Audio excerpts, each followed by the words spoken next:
Welcome to the Spirit Sessions podcast. I'm your guide, Katie Silcox, bringing you your weekly self-love soundbite. Join us where I'll help you find your true spiritual home, where every single aspect of you is holy ground, holy ground, holy ground, holy ground.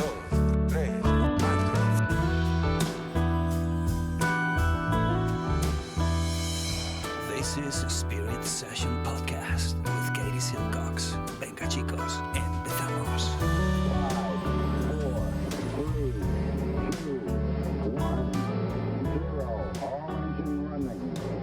Liftoff. We have a liftoff. Hi everyone, Katie here. This podcast is intended to inspire you, educate you, and most importantly, support you on your journey towards knowing who you really are, that inner self, that inner teacher. I am not a psychologist or a medical doctor and do not offer professional health or medical advice on this podcast. If you are suffering from any kind of psychological or medical issue, please do the right thing and seek help from your qualified health professional. Hey, my friend, it's your girl here, Katie, and we're going to get into it today with something that I think I've been working with the past few weeks, and I just thought would make a really great monologue recorded podcast, because I'm sure it's something that you guys have done, will do, or probably should do if it's on your heart, and that is apologize. If we look at the etymology of the word apology, it comes from apologia, which we can trace back to some of these Greek Socratic methodologies. And the word actually means in defense of. And I think that's often the way we use apologies, right? I want to defend why I did what I did, even though it may have been wrong. It may have been hurtful. I want to tell you why I did it and where I'm coming from. And that really does kind of align with the deep etymological roots of the word and our Socratic origins. And if we actually trace this back, we see that the word was often used in defense of a faith or a belief.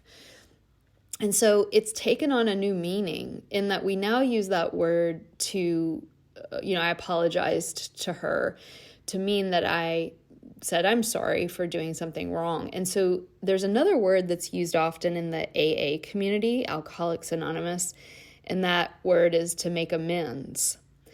And that word, amends, is actually much more in alignment with what many of us are attempting to do when we apologize. And the word amends means to compensate for injury, to pay a fine, to give reparations or compensations, to amend, right? To go back. And another word we use often now is to repair.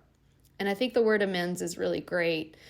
And you don't have to be an AA to do amends. So how do we give a true apology that is more in the spirit of healing and making right what may have felt off or wrong? And I want to walk you guys through a process that I worked through the past few weeks where basically something slipped out of my mouth in a moment of unconsciousness that everybody did not in any way take offense to, I didn't even notice actually, but I woke up in the middle of the night, as often happens to me when my soul is attempting to knock on the door of my heart and get me to open it and look at something.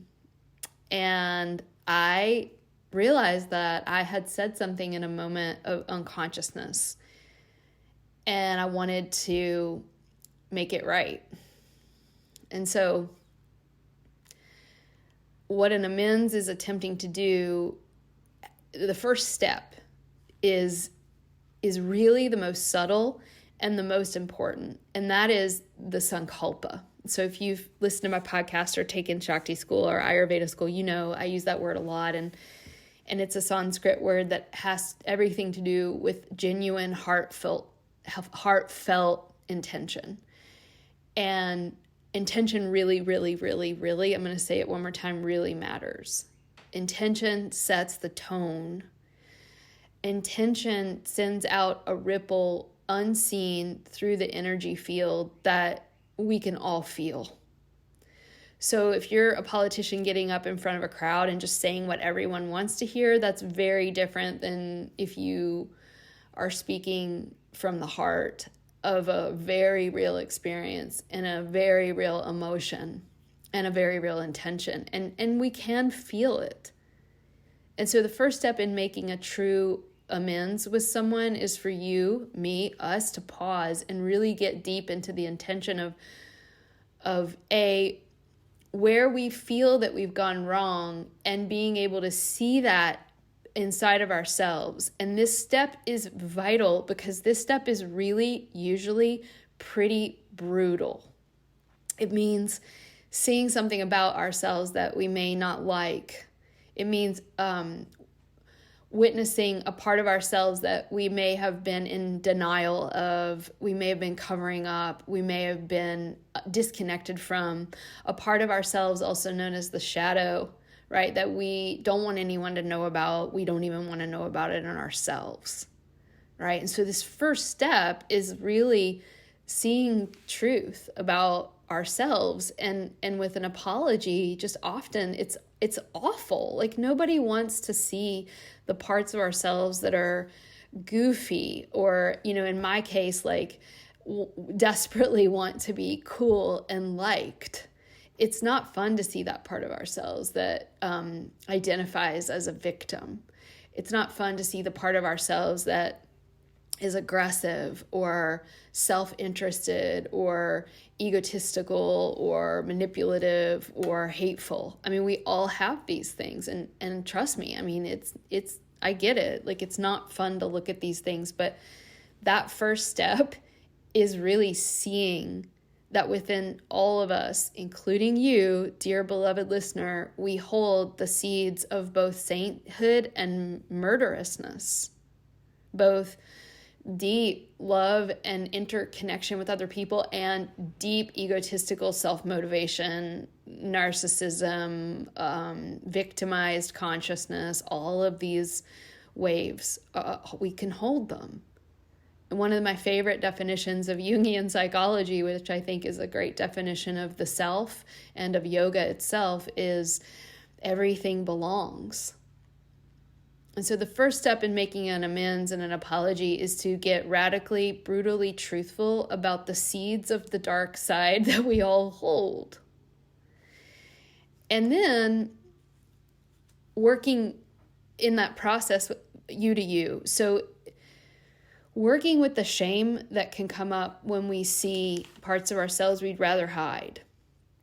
And working through that, holding ourselves accountable to making amends with someone, while at the same time not downward spiraling into merging into thinking we are bad or we are these more, quote, negative aspects of ourselves.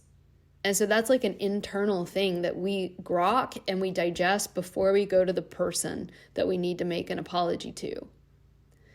And that's a whole thing, right? Then when we are in a more sort of stabilized or adult, compassionate space, and as soon as possible, so to do as little harm as possible, we make an apology. We make a time to meet with someone or go to them if they live with you and, hey, can I talk to you? And to, again, try to get into that place of the heart.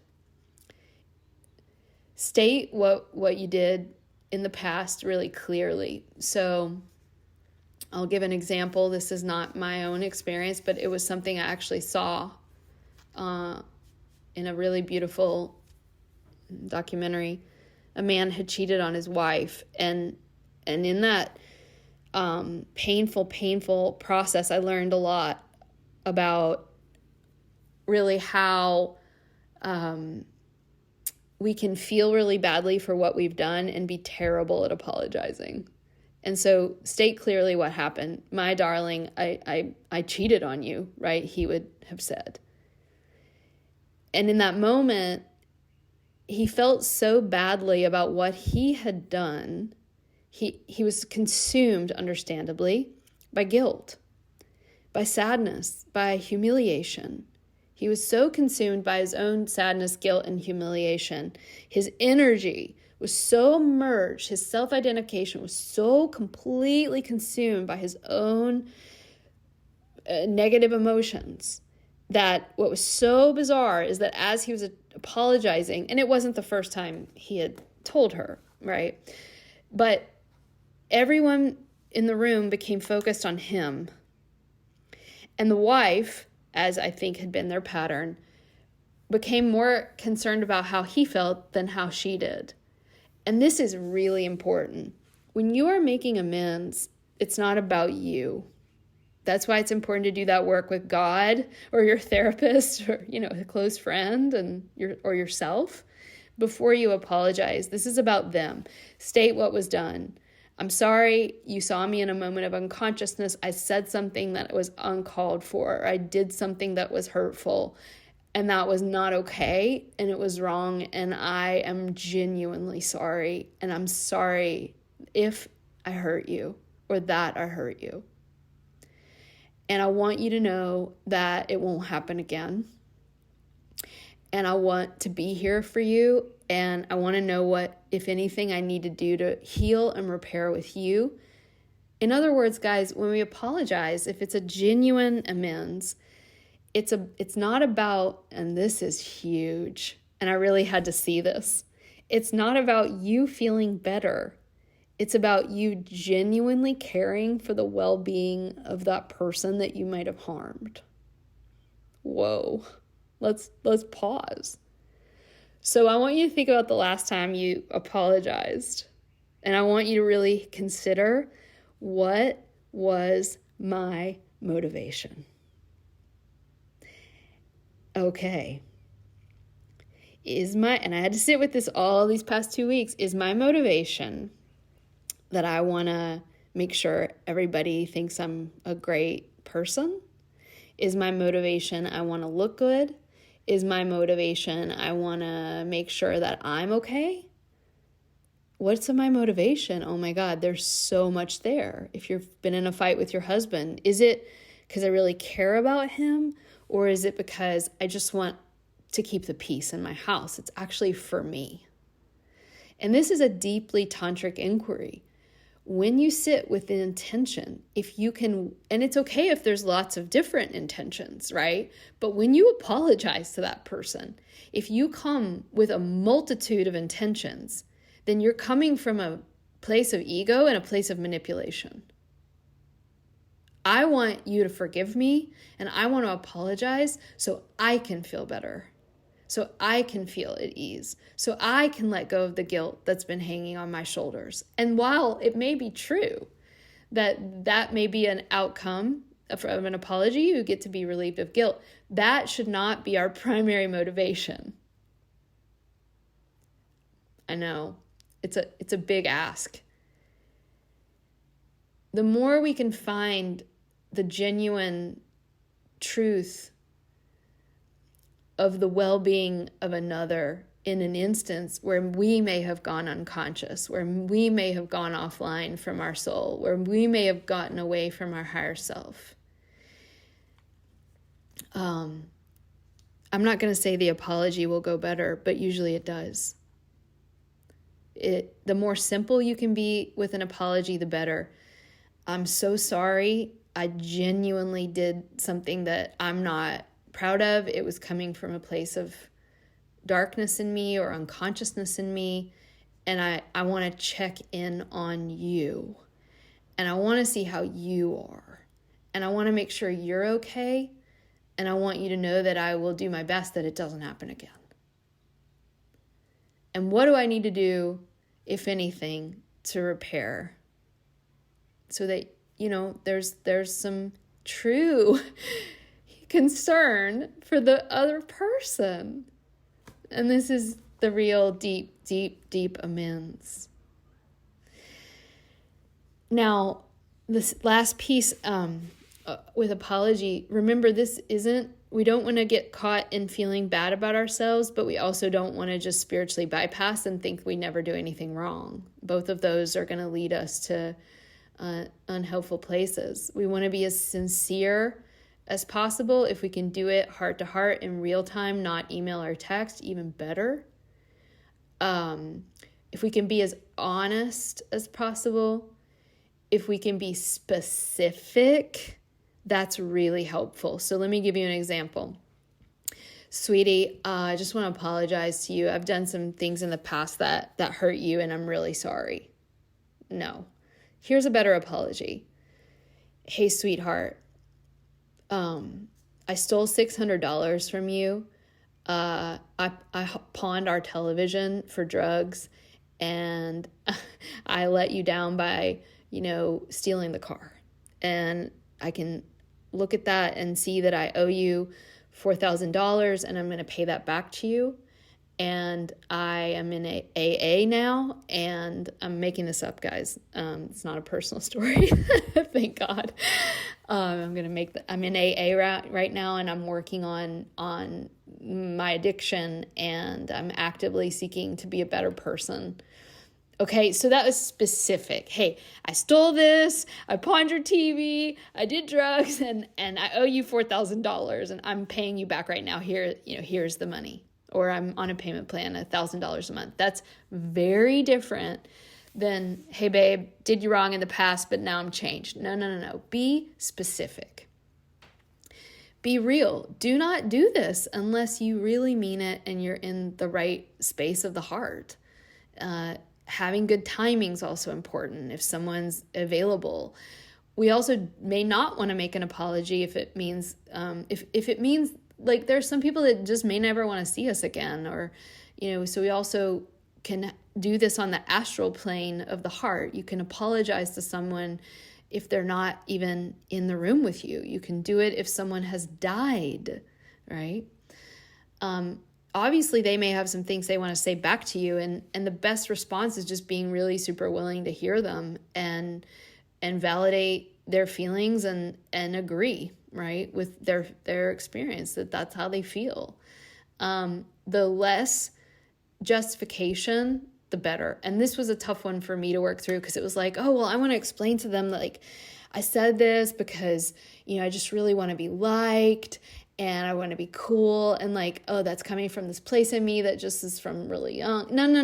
Like, maybe you would tell them that later if appropriate, but it's not really about you in that moment. And that was really cool to learn for me. Like, I don't have to go into a lot of justification and defense around it. Okay, guys, we're getting to the last step of making an apology. And this was huge for me, and actually gave me the courage and conviction and the light, to be quite honest, to move forward. And that was a meditation that my teacher asked me to do. And it was, letting go of the outcome. So it's funny. So often when we make an apology to someone, especially if they're our family members or our beloveds, it's like we want them to also do things for us. We really have a desire that the apology will lead to better states and situations for us. And again, that's so self-motivated, and there's nothing wrong with it. It's just not the higher order of things. So my beloved mentor asked me, what's the final goal? Is the final goal that people see you the way you want to be seen? Is the final goal that you come out better looking, more successful, more liked, more popular? Is the final goal that you get more of what you want? What's the spiritual goal? The spiritual goal is that and this is personal, that I, in my life, free myself as much as I can from ignorance and misunderstanding and misknowing inside myself, and that I have freedom as much as I can in this lifetime, spiritual freedom, and that I add in some way to the happiness and do as little harm, because I'm going to do harm. We all will. But to do as little as possible and to make amends when I do. Okay. So if my goal is that, if I'm living by a spiritual standard, then I don't have to have the outcome that I want. And that was a huge game changer for me. Letting go of the result, knowing and trusting that if I'm sitting in my heart and my heart tells me to apologize to someone, and if I'm sitting in the truth of my heart and my heart says this was a moment of unconsciousness, you can rectify this, then if that person hates me forever, that's actually out of my hands. If that person tries to cancel me, that's out of my hands. If that person punches me in the face, that's out of my hands. If that person tells everybody that I'm terrible, that's out of my hands. What if that person just says, no, you're not deserving of my forgiveness? That's also out of my hands. And as I say it, it's like, oh, these are all just terrible outcomes. But if I'm being guided by the light of my heart, if I'm being guided by the reason I keep saying light isn't to sound like some new age freak, you guys, it's because it is literal. Light and wisdom in the body. Light and wisdom in the mind, that moment when your heart can finally do what we all secretly long for, which is to let down its guard and let the light flow, let the breath flow, let the emotion flow, let the freedom flow of not being enchained anymore by the egoic construct that we are separate. And we're on this planet, as my mentor said, are you just here to be one of those people that just try to get as many toys? Like whoever dies with the most toys is the winner? Of course I'm not. And neither are you.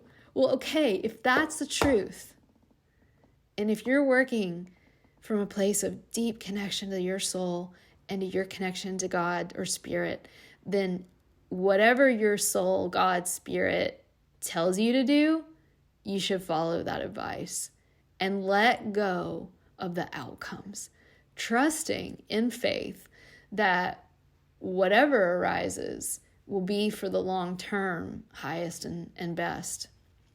I hope this has inspired you to make amends with someone in your life today. If this has been tugging on your heart, I really encourage you to take a pause, take a beat after this podcast and sit and imagine you're on your deathbed. It's a practice we could do well in doing every single day. Who do I need to make amends with before this one precious diamond-like life has its last breath? Who do I need to rectify with? Where have I shut down my heart? And you may need to do that in person. You may need to do it through a letter. And for many of us, we may just do it quietly in the realm of energy and spirit. But the irony of this practice is that no matter the outcome, the end result is you will have self-respect. You will grow your sense of self-respect, dignity, and freedom.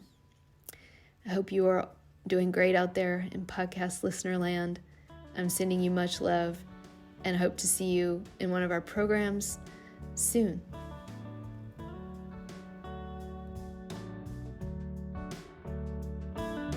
A big special thanks to Kevin Carlisle of Goodbye Gemini, who wrote this beautiful podcast music, and to DJ Juan Pablo Jimenez in southern Spain for mixing it and making it magic.